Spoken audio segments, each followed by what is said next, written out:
Assalamualaikum warahmatullahi wabarakatuh. Waalaikumsalam warahmatullahi wabarakatuh. Selamat malam semuanya. Kami dari kelompok 4 ingin mempresentasikan hasil kerja kelompok kami yaitu yang berjudul Tata Ejaan. Eh, saya Bayu Agasta dengan MN 23530340003 sebagai moderator. Saya Anggra Karmelita dengan MM 2313034022. Saya Nursala Fitriani dengan NPM 2313034071 sebagai pemateri 3.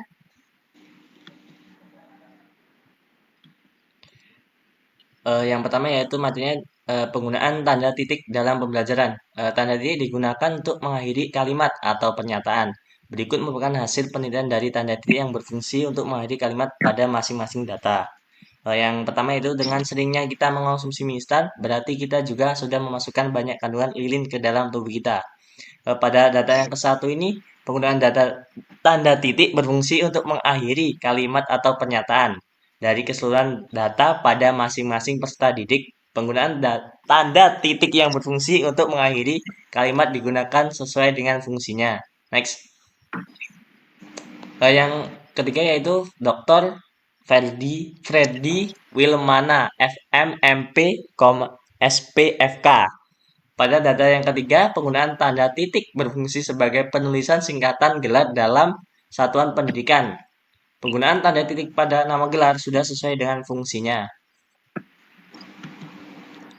Yang selanjutnya ini yaitu penggunaan tanda koma dalam pembelajaran. Tanda koma digunakan pada unsur-unsur dalam suatu pemerincian. Berikut merupakan hasil penelitian dari tanda koma yang berfungsi untuk penulisan unsur-unsur dalam suatu perincian. Yaitu contohnya, cara menjaga kesehatan ginjal ialah minum banyak air, makan makanan yang sehat, perhatikan tekanan darah, jangan merokok, dan jangan minum alkohol secara berlebihan, dan menjaga berat badan tetap ideal. Pada contoh yang keempat yaitu penggunaan tanda koma berfungsi untuk penulisan unsur-unsur dalam suatu perincian.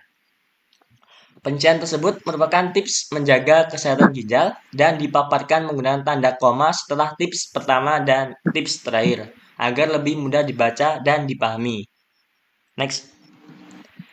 Yang contoh kelima yaitu sekiranya ini didasari oleh karena kandungan natrium yang bersifat menetralkan lambung sehingga mengakibatkan lambung Anda akan mengsekresi asam dalam jumlah yang banyak.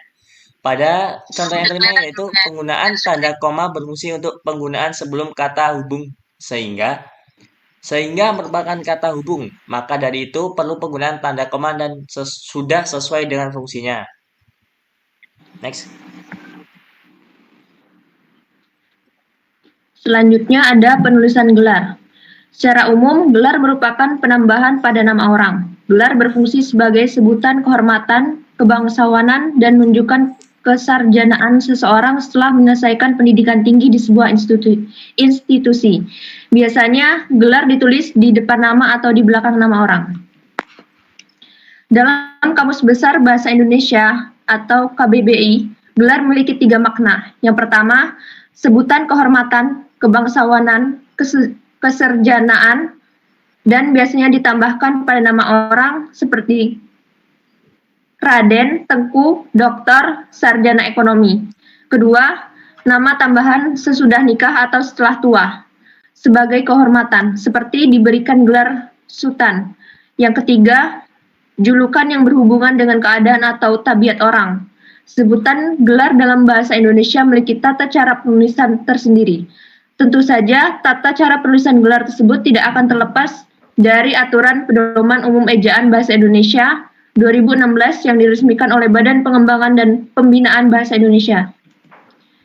Pertama, gelar dapat ditulis di depan nama dan di belakang nama, ataupun pada keduanya. Contohnya, DT Marajo Sungut,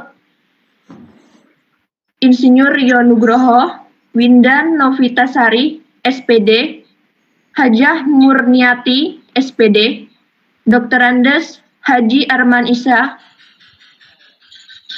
Dr. Aslinda, Magister Hukum, dan Profesor Dr. Hajah Nadra, Kedua, setiap unsur gelar diawali dengan menggunakan huruf kapital, kecuali untuk gelar tertentu, seperti gelar dokter yang harus tulis menggunakan huruf kecil Dr dan diakhiri dengan membubuh tanda titik. Contohnya, Apriwanto, S. Hum, Dr. Tri Rahayu.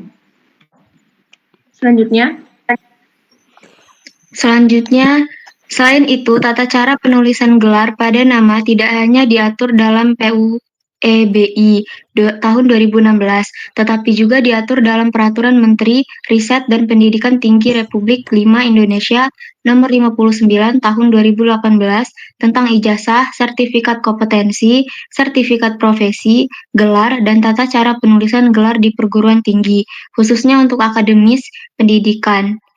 Dari Ristekdikti Go.id, tata cara penulisan gelar tersebut diatur dalam bab 3 pasal 20, yaitu pertama, ahli pratama. Ahli pratama merupakan gelar yang diberikan bagi lulusan program diploma 1.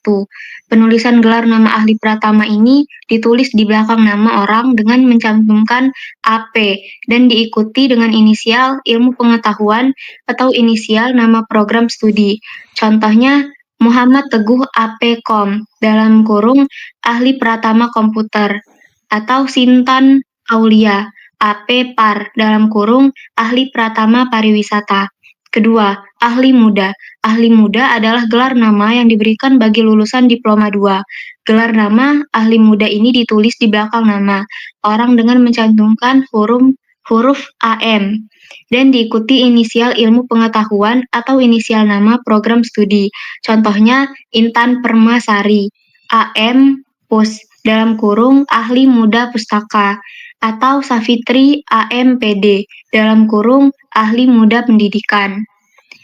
Kesimpulannya, ejaan merupakan penggambaran bunyi bahasa dengan kaidah tulis-menulis yang disasikan EYD atau ejaan yang disempurnakan, merupakan tata bahasa dalam bahasa Indonesia yang mengatur penggunaan bahasa Indonesia dalam tulisan, mulai dari pemakaian dan penulisan huruf kapital dan huruf miring, serta penulisan unsur serapan.